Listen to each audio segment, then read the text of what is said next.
Hey guys, what's going on? Shah here, and today I just wanted to quickly talk about the new Mythic Plus changes that are going to be occurring in Season 2.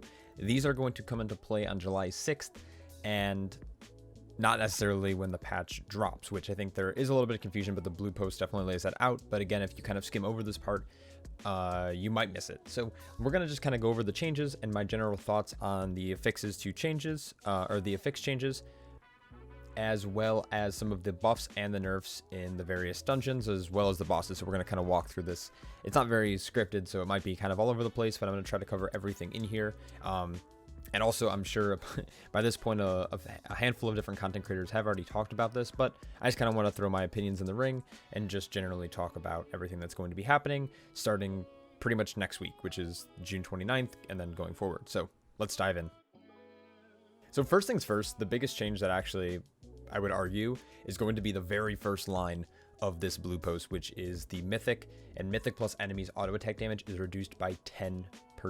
This is actually pretty crazy because if you look at the melee damage, the auto attack damage that you're going to be taking throughout the course of a key, it's actually going to be the majority of the damage you're going to be taking. Obviously, it's going to depend on which tank you're playing. Some tanks take a little bit more melee damage than others.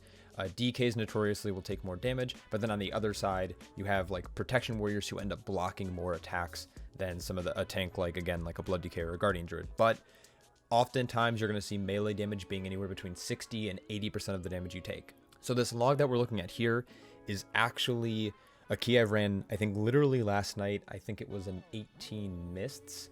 That I was running with some of my guildies, trying to get ready for the new season, gearing some people up. Besides the point, as you can see here, melee is going to be the majority of the damage that I was taking throughout the course of a key, with obviously all these different abilities coming into play as well. But the melee attack damage is big. So a 10% nerf to this is going to really help the survivability of all tanks and actually put most tanks in a good position. So it's a little bit bigger for like things like a Guardian Druid or a Blood DK, but you know, tanks that are blocking more attacks than not, so like a thing like a warrior or a protection paladin, you won't see as much of a change, but again, it's still a nerf to overall damage taken in a key, which is good. So this is really, really good news, really big change. Swapping back over to the blue post, let's continue on. So these next changes I'm going to talk about are going to occur on July 6th, which is the start of the new season. So this is when the heroic and normal raid drops, as well as the new season will start. So essentially what's going to happen is they're going to shift the item level of all loot up by 26. So this is just saying, you know, the base item level for Mythic Plus was 184. It's now going to be 210. So starting July 6th, you can now farm 210 gear from Mythic Zeros, which is just another way to gear up alts fairly quickly up to that 210 item level. And then the Mythic Plus dungeons also had their item level scaled up. So I think you're going to be able to get 226 items up from the 200 item level. So essentially you're going to be farming Castle Nathria Mythic gear and or pretty much like normal raid loot from Mythic Plus. And then again, the Great Vault rewards have also been bumped up by 26 item levels. Everything's essentially being scaled up to additional like item level tiers, I guess is what we'll call them. So you're going to see the 226 is now going to be normal item level. The heroic item level from like raid, for example, is going to be like that 239. And then the 252 is going to be that mythic loot that you're going to get from your vault and mythic raid boss. Something that they are doing though is that they're increasing the general damage of the heroic dungeons, the mythic dungeons, and the Mythic Plus dungeons. This is pretty much just to scale up with the new content. So for like heroic and the mythic dungeons, this shouldn't really have much of an effect. And the mythic dungeon enemy damage being increased by 35 is just the scaling to a harder key level. What this means is that this is what you're going to see when the new season comes out. People are like, oh, you know, 19s are going to feel like, or 15s are going to feel like 19s from last season. That's essentially what this damage amp is going to be. So the 35% and 39% increased health is really just going to make, you know, those, if you've been running 20s, for example, when you step in on July 6th to a key, if you run a 15, it's going to feel like you're running a 20 when it comes to like the damage that the enemies are dealing. Though by the time, you know, you get caught up to, you know, gear level and you start getting the 252 loot, this isn't going to matter as much. So that's kind of why this changes here. It's not that dungeons are going to be 35% harder. It's just that scaling that we see typically with every patch. We've seen it in Legion. We've seen it in BFA in the Mythic Dungeon environment. And now we're seeing it again in Shadowlands. So don't be too alarmed by this text here. Some of the other stuff that you're talking about here is your dungeon teleports for the Hero's Path in Shadowlands. So it's teleports Hero's Path. I think that's the name of the ability, but if I'm not mistaken, it's its Keystone Hero is going to be achievement, and it's completing the +20 dungeon on time will now grant you both the achievement and a teleport to the dungeon's entrance, and it has an 8-hour cooldown that resets after completing the Mythic Plus dungeon. So this is cool cosmetically. It's a nice reward. Like, I'm not going to complain about it. I'll definitely be getting this season, hopefully earlier than later. I'm pretty sure this can be done on either a fortified or tyrannical, so you can do it on either. Obviously, fortified will probably be easier for the general group, unless your group excels at like just high single target damage, like Demolock, Shadow Priest, Arcane Mage kind of comp. Another thing that they're adding that has been well talked about is there's like a new vendor / NPC called Tasup. He's going to be able to like re-roll your keys for you, as well as downgrade keys instead of having to run in and out. So it's more of a quality of life change. So once you complete a Shadowlands dungeon, you're actually able to re-roll your key one time. It's just a one-time keystone exchange to any player who doesn't want to like, let's just say you get a Sanguine Depths and you don't want to run your Sanguine Depths and you want to try to roll it for a different key, like a Mists or a Spires or whatever that might be.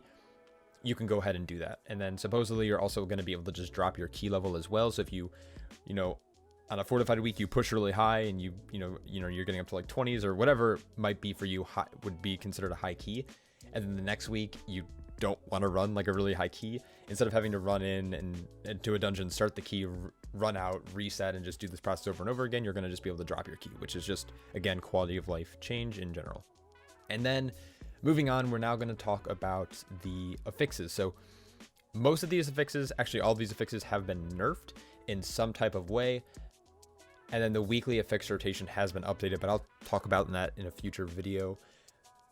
So bolstering, the max health that they gain per stack is now decreased down to 15%. So this is a 25% nerf to that aspect of the affix, but the damage done per stack is going to stay the same. So bolstering still really painful affix, but now it's not as punishing, because the biggest thing about bolstering as an affix was that if like one mob died really early, it would add this, like, it would have this compound effect on the health pools that would make mobs take just forever to kill, and then obviously they would also have increased damage done.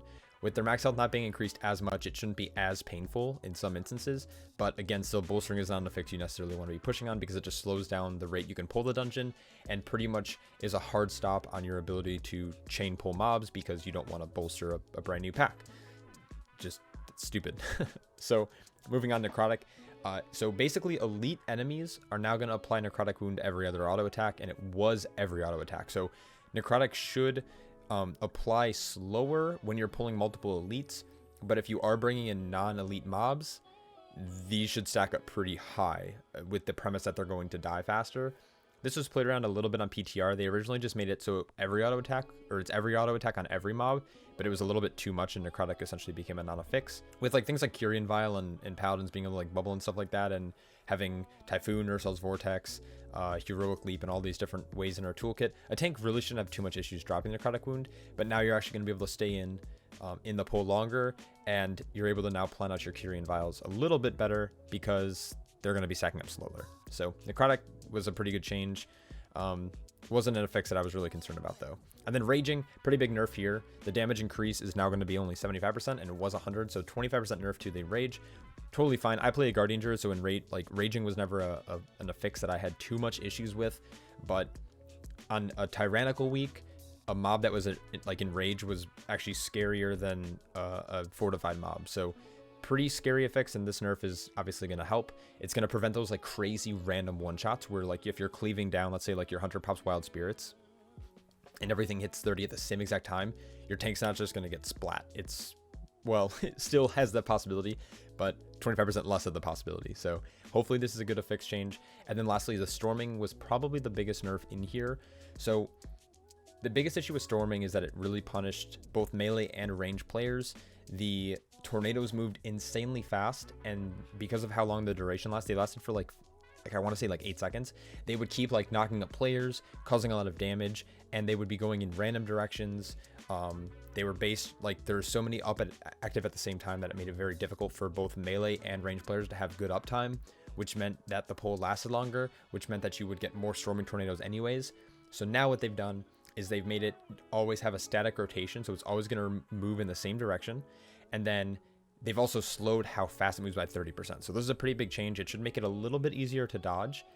And now, once storming hits a player, it'll still knock them up. It'll still do damage. It'll still do the same damage it's been doing, but it's going to dissipate. So it's going to disappear. It's going to be gone. So you could technically have like a player soak it if needed. Your tank can soak it if they can handle the damage. And it should just be kind of an easier fix to handle in general. Still annoying, obviously, but this nerf is actually pretty insane and should really help out a lot of those key runs on those storming weeks. And now we have, I guess, pretty much the dungeons and what's going to be going on. I'm going to quickly go through these. I might put up some B-roll footage just to kind of show exactly what I'm talking about, but we'll see how involved I want to get in this video, or if I just want to like kind of put it out there. So if there's no B-roll over this, I'm sorry. So first and foremost, the other side is actually seeing some pretty big nerfs to two bosses, which is Hakar and Dealer. These were actually pretty big like pug breakers. So these getting nerfed are pretty big, and they've been talked about before, so I'm going to kind of quickly go over this. So Hakar, essentially what's happening is that his cooldowns and energy generation are going to be paused while Blood Barrier is active. So now it's no longer going to be this like crazy DPS race to break the Blood Barrier as fast as possible. How I would describe this fight is that you either had to do it in sub like 45 seconds, or it was going to be like a 3-minute boss fight. There was no in between at all, because once the Blood Barrier was active and you didn't kill the boss right after that, essentially what would happen is that you would have to do ad control that the entire time, because ads would constantly be spawning throughout the fight, which do more damage than the boss will ever do. So basically you had to get like kind of half effective cleave from the ad to the boss, and then the Blood Barrier would be back up again. So now the energy gain is going to pause, because essentially what was happening is that his energy would keep gaining while he was in the Blood Barrier. So if you never broke it, he would just chain blood barriers back to back. So this is really good. It no longer grants him immunity to interrupts. So I don't really understand what this has to do with much of anything. You're just trying to break the Blood Barrier as fast as possible. And then it is, see, that's the other thing, is like the Blood Barrage is no longer interruptible anyways. It no longer has a duration. It persists until Blood Barrier is destroyed. So I'm not really sure.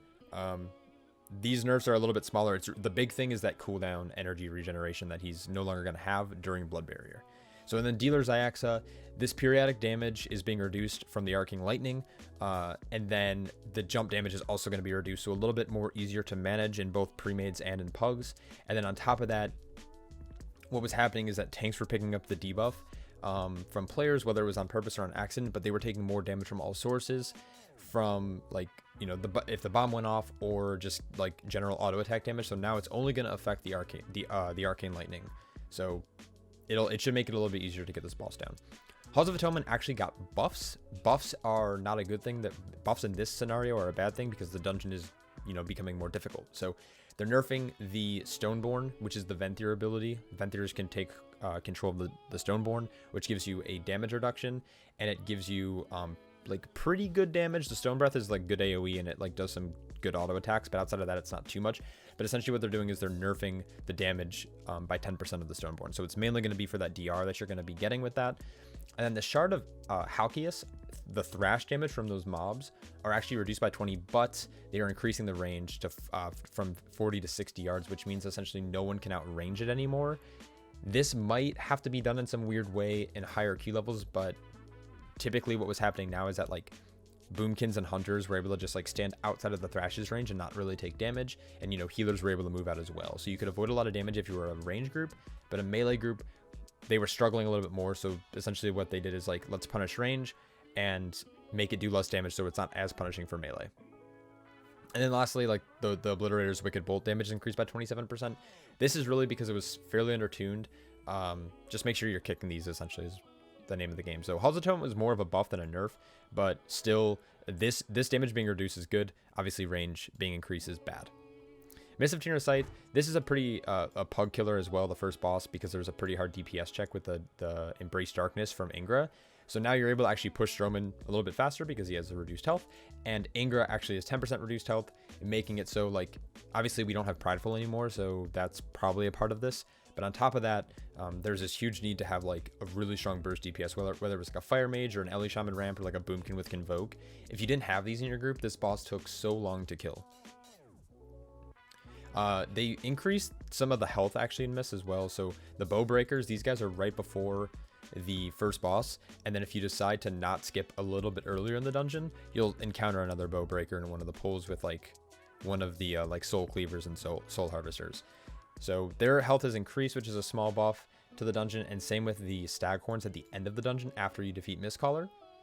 But this is huge. So the Misfail Guardians, these are the guys who do the Bucking Rampage cast, which is that really annoying circle that like knocks all of your melee back and does like pretty big like physical damage. This now triggers its cooldowns once the spell starts. So theoretically, what should happen is instead of like having to wait for it to start channeling down, like to finish its cast, you had to interrupt it then. But now, as soon as you see it, you should be able to like leg sweep, Ring of Peace, like use a disorienting roar, a paralysis, whatever it might be. I don't know why I have Monk on the brain, but you should be able to interrupt this right away, and then it won't recast, in theory. So hopefully this plays through. If I have this wrong, please let me know.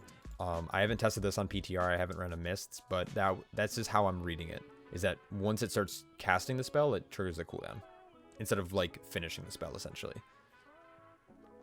Necrotic Wake, Amarath, health reduced. This is really good. And then the damage was also reduced per stack. The Tortured Echoes, which is kind of like that AoE pulsing damage. Just a general nerf. This is good. And then Nalthor, the down phase is now easier because he has reduced health. So when you get to the end of that little like gauntlet as a DPS player, you're going to be able to just kind of knock him out really quick. What was happening is like a lot of like classes that were really good at doing AoE damage, or if you're just like not as geared of a player, but a lot of people were like getting down here and struggling and then coming up with high stacks, and because you were missing a DPS for so long, his icebound shield or whatever Aegis was doing really high stacked damage. So it was kind of like having this compounding effect as well in this encounter. So this being nerfed is essentially a nerf to the boss, pretty big nerf actually. And then the Champion's Boon is now being buffed up by 25%. So it's not going to last for 40 seconds, which I think is 100% crit. I'm a tank player, so I don't ever get this buff. So correct me if I'm wrong, but I'm pretty sure it's 100% crit now for 40 seconds instead of 30, which will help with some people's cooldowns, specifically like an Ellie Shaman with like Storm Elemental. This will be really good for having that mega crit. Plaguefall, huge buffs for this dungeon. This is going to be a really difficult dungeon now. I shouldn't say really difficult, it's just really going to change the mindset people have about Plaguefall. First boss, 10% reduced health. This is actually just overall a good change. There's a DPS check for this boss. Typically, you would go in with Prideful and Hero in like, I would say like a standard group, right? So you go in with Prideful and Hero. You would blow up the boss before like the first ad set wave, I guess. You would like cease the big ad, keep the small ads away, and then just blow up the boss. At least that's how often like my group did it.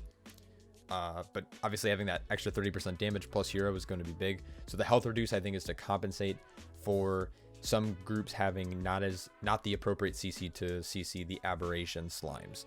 Because if you're not like playing with like a druid or a paladin or like paralysis or hunter, like or monk who has paralysis, it's really difficult. I've seen comps that can't CC these big guys at all. So having reduced health is going to be a good change. The big thing here is that the plague boars are no longer really going to do damage outside of the gauntlet. So you're not going to be able to use these rigged plague boards throughout the dungeon to just like nuke mobs throughout. You're going to have to like in some kind of strategic pattern use the plague boards from the gauntlet to do damage to mobs in the dungeon if you're looking to do that. So like a rogue skip and Vizpot skips are going to be pretty good here, or you're going to have to just kind of go through this next part kind of normally and just say fuck it, like just do normal damage. This will throw off a lot of groups' cooldowns, or it's going to change a lot of groups' routes to really optimize these wretched plague boars during the gauntlet section before second boss room. And then I think you have limited 8. It's not saying in this patch note, but you have like only 8 gauntlets and then they stop spawning. Like you have 4 spawns, 2 are in each set. So you have 8 total wretched plague boars to be able to do damage with. All right, last couple dungeons here. Sanguine Depths, pretty big nerfs here. Crixus, the first boss. Juggernaut Rush is getting reduced by 15%, and then the Essence Absorption damage is going to get reduced by 15%. This was from, if I'm not mistaken, this was from soaking. I looked at hit the dungeon journal, and like I couldn't figure out what Essence Absorption was. I think that's when you soak it though. Like when he does the smash, it drops all the orbs, and then when you soak, it's the Essence Absorption. So this should help reduce a lot of like the AoE damage that the group's going to be taking, and this is going to have a little bit less requirements on having those like immunities in like the higher end or the higher setting of keys. Executor Tarvald, the fleeting manifestation now has reduced damage by 20%. This is pretty big. This is what was really killing people on the second boss, was just if the ad didn't die very, very, very fast, the pride would just start ticking and ticking and ticking, and then like you would die pretty quickly because of the ramping buff that they would get. I think it's called just growing with pride in general. This buff stacks up on the boss, or on the ad that's spawning. This Chamber Sentinel, actually, this is a huge nerf to the severing slice, because what was happening is that, one, it's a frontal, right? So like no melee should be in front of this mob, but because it's always going to strike their primary target, what this means is that pet taunts for this mob is going to be actually insane, because now you're going to be able to taunt off right before this goes off, getting some kind of weak aura to actually track the cooldown of the severing slice. I want to say it's around like the 30-second, 25-second mark. I'd have to double check to see how often it was being cast, but making a weak aura for this as like a BM hunter, for example, might be really good to taunt off. A paladin immunity, some kind of like really tanky DPS could in theory taunt off if the tank was needing it. There's a really scary pull in this dungeon towards the very end, where this, on top of all the other damage you're going to be taking, could be very punishing for a tank. So this change I actually really like, especially because I run with a lot of like hunters and warlocks who have like access to taunting. So they reduce the explosive anger damage from the Remnant of Fury. This is really good. It's a curse dispel that would typically be applied to players. It did a lot of damage if it wasn't dispelled. So they're reducing that damage because they realize that pugs don't often decurse their friends, or people that they're running with. I shouldn't say friends. And sometimes this kick does get missed. It can be kicked in general, so you kick it. If not, you have to dispel it. This is big. The growing mistrust from the Vestige of Doubt is good. I mean, it's not like super noticeable, but what growing mistrust did was it made the AoE when it died like super big, or essentially it would put down a giant pool. It no longer does that, so it should free up some of the floor space and it won't force your group into an awkward spot where it's like you have to either back up down the hallway and like wait, or have the choice of like taking that damage, or being forced forward and chain pulling, which could obviously create a lot of issues, whether like if your group's not, you know, stable going into the next pull. This actually caused a lot of wipes from when I was like do a lot of pugging. So this is, I really like this change. And then this, I don't really get too much. It just now detonates after 3.5, so it gives you a little bit more time to not get hit by it. So this is a great change. So I jumped over to an old log to kind of show you. I haven't ran a Sanguine Depths in a long time, but I just want to kind of talk about the Severing Slice mechanic and why it's so good that this is now only going to hit the primary targets, is because Severing Slice, over the course of a key, it casted 11 times, it hit me 10. Some tanks have a very, very easy time dodging this ability. Some tanks don't. But you can see that it does an insane amount of damage. I'm taking about 2k DPS, or damage taken per second, like here, while the debuff is active. So what this means is if you are playing with like a hunter or a warlock or another like a ret paladin or holy paladin could like bubble taunt, is that it won't cleave, so you don't have to worry about like where the melee are positioned. But on top of that, you are essentially saving the tank as like a DPS player. You are saving them, you know, 6% of the damage that they're taking over the course of a key. And on top of like the auto attack nerf, like the tank is going to be so much sturdier in this key if you're coordinating the mechanical aspects of the key using pet taunts and using like melee taunts and stuff like that. So pretty cool. Big fan of this general change to the Severing Slice. All right, this video is getting pretty long, so I'm going to wrap this up really quick. Ventanax, this is a really big change. Essentially, what's going to happen is he's going to do Dark Stride twice, spawn those orbs, the Shadow Whirls, and then as soon as he casts a 2, he's going to go into Recharge, and after the Recharge ends, or I guess once it completes, the Shadow Whirls are actually going to despawn, and it's going to start the phase over again. This is a massive change. It's going to clear up a lot of floor space. There was a lot of concerns on PTR when there was testing, is that without the Prideful buff and without very specific like kind of buffs from the like new affix, the different like anima powers, this boss was lasting a lot longer, which means there was going to be more Shadow Whirls, which meant a lot more downtime, which meant that the boss took longer, which meant that there was more Shadow Whirls, and there's just like this, again, like another compounding issue where the mechanics were just really punishing. So what they did is now they made it basically a phased fight instead of like an intermission fight. So essentially what's going to happen is it's going to be phase 1, phase 2. Phase 2 is going to be that recharge. I guess you can still call it an intermission, but then phase 1 is going to basically start fresh. So this is a really good change. And then lastly, Theater of Pain. first, Zav the Unfallen, this being reduced is awesome because when a fire mage can bust on pull and then the fire mage isn't set down, and like let's just say your other 2 DPS, whatever they might be, were sent down, your fire mage is not going to be killing a banner, and there's no way your tank and healer, outside of like some big cooldowns and like running some weird wonky shit, are going to actually be able to kill the banner before, you know, he did his oppressive combo.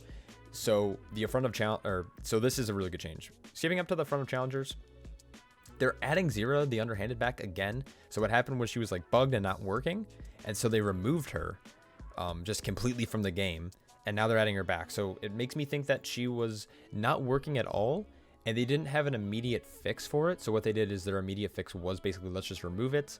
We'll work on changing the mechanic, adding it back in, and you know, they'll return it when it's ready, which happens to be 9.1. So what she does is supposedly she's supposed to sneak around the room and like stun certain targets. But what was happening is that AoE abilities were hitting her and like triggering her to reset. So she would never actually really stun anyone. And then if you happen to be running with a certain comp that didn't have kind of like just kind of general AoE and cleave, like she would stun people, and the stun has to be interrupted by stunning her. Like you have to stun the stun. And it was just like a really wonky mechanic that didn't work. So there must have been something wrong with that, and they must have fixed it. So be aware of this. I'm going to do I held off on a guide for this fight because I like kind of had a feeling about this. So I'm going to be covering that as soon as I know exactly how this fight works and how she's going to perform in the mythic difficulty, though I can't imagine it's going to make the fight really that much more difficult. So stay tuned for that. But those were all the changes. There's a lot going on. Again, the item level and the new affix will start on the 6th. Everything else should be implemented starting on the 29th. So if correct me if I'm wrong, I might be wrong about that, but how I'm reading it is that this bullet point here, which is the July 6th for season 2, is relaying to all of this information, and then everything else is going to come into play starting next week. So if that's not the case, obviously let me know. I might be totally wrong about that. I'm just reading it weird, but it makes sense in my head. So thank you guys so much for watching. I am super excited for this new season. I've had a lot of fun testing. I've taken a little bit of break from the game because I was just kind of burnt out, a lot going on with work, but I'm back making videos. I'm pretty excited, and yeah, I hope you guys enjoyed. I'm ranting now. Horrible outro.